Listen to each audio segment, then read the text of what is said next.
Oi, Emily. Pois é, a gente continua falando sobre esse assunto. Esses dois contratos foram firmados em abril do ano passado e também março desse ano. Foram contratos com o Hospital da Polícia Militar e também o João Machado aqui em Natal. Como você mesmo disse, eu estou ao vivo com o controlador do Estado, o Pedro Lopes, para a gente entender um pouco mais sobre como foram firmados inicialmente esses contratos. Pedro, bom dia.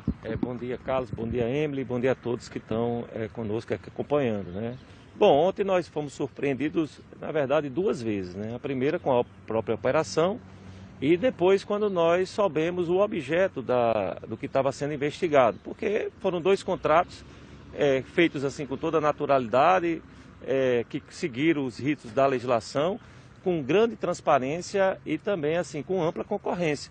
Então, assim, primeira questão que a gente levanta é o próprio título da matéria ou do informe da Polícia Federal sobre Polícia Federal na investigação de recursos federais. Ora, o primeiro contrato, que foi um contrato de 2.700.000, foi com recurso federal Covid. Mas o segundo contrato desse ano foi totalmente com recurso estadual. Então, assim, isso já nos leva a questionar, e vamos fazer esse questionamento à CGU sobre a sua atuação. Pode investigar todos os contratos, mas aparece que há uma invasão de competência da CGU nessa auditoria do segundo contrato, porque é com recurso estadual.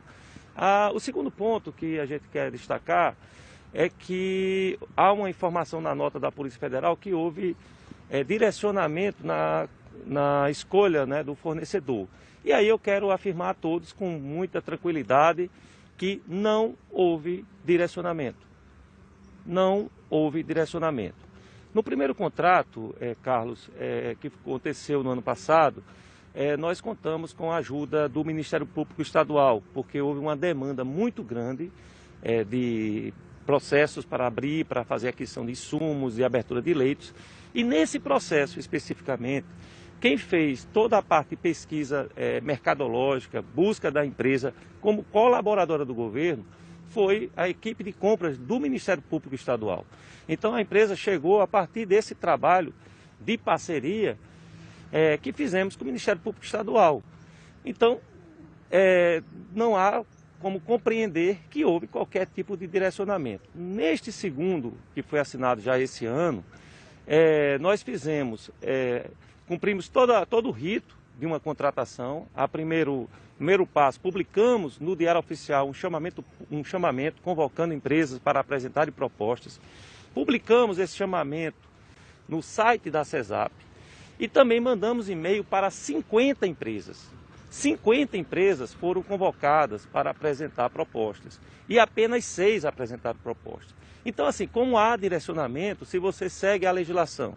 Então, assim, os primeiros pontos que a gente tem que colocar é que nos causou estranheza essa afirmação de direcionamento, porque o governo seguiu o rito da legislação da Covid no ano passado. Quer dizer, o ano passado a gente atuou até em parceria, em colaboração, gentil colaboração do Ministério Público nesse processo, inclusive.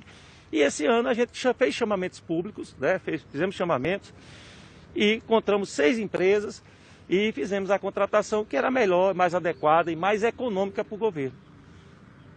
Controlador, ainda de acordo com as investigações da Controladoria Geral, a empresa contratada não tem experiência, né, nem estrutura também financeira, além da equipe técnica também. O Estado tinha conhecimento dessa condição? Outro ponto que também nos causa estranheza.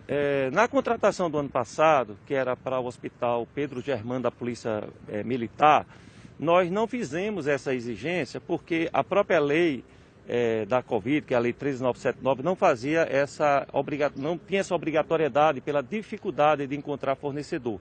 Então a legislação nos permitia não cobrar. Agora, nessa contratação desse ano, que é a maior contratação, que é a contratação inclusive com recurso estadual, tem 4 certidões dentro do processo. 2 da Prefeitura de São Gonçalo do Amarante, uma da Prefeitura de Patos e uma do governo da Paraíba. Então tem 4 certidões. Então não procede essa informação colocada pela CGU. Muito bem, de acordo ainda com as investigações, os prejuízos causados aos cofres públicos pode chegar a 4 milhões de reais. Como o Estado também viu esse posicionamento? Olha, esse é outro absurdo que a gente verificou na imprensa. Esse contrato, o primeiro contrato que foi ano passado, ele foi de R$ 2.700.000. Instalação de 10 leitos no Hospital Pedro Germano, R$ 2.700.000. Este contrato desse ano, ele começou a ser executado no dia 30 de março e dentro do processo só foi liquidado despesa até o mês de maio. E nós liquidamos despesas de 4 milhões. Nós reconhecemos que a despesa com esse contrato, pela execução desse contrato, foi de 4 milhões. Como é que teve um prejuízo de 4 milhões? A única justificativa é se o serviço não foi prestado, mas o serviço foi prestado. Então nós vamos também questionar a CGU para saber como é que ele fez esse cálculo dos 4 milhões, porque aparentemente ele é absurdo, porque somente 4 milhões nós reconhecemos como despesa. Não pode ter um prejuízo de 4 milhões. Muito obrigado pela participação e informações ao vivo aqui no Bom Dia RN.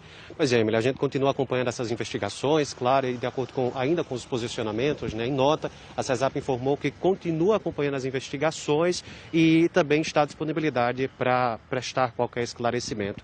E aí, claro, a gente traz mais informações durante a nossa programação. Emily. Obrigada, Carlos Daniel. Obrigada ao controlador também pela participação e esclarecimentos aqui no Bom Dia RN. A 20ª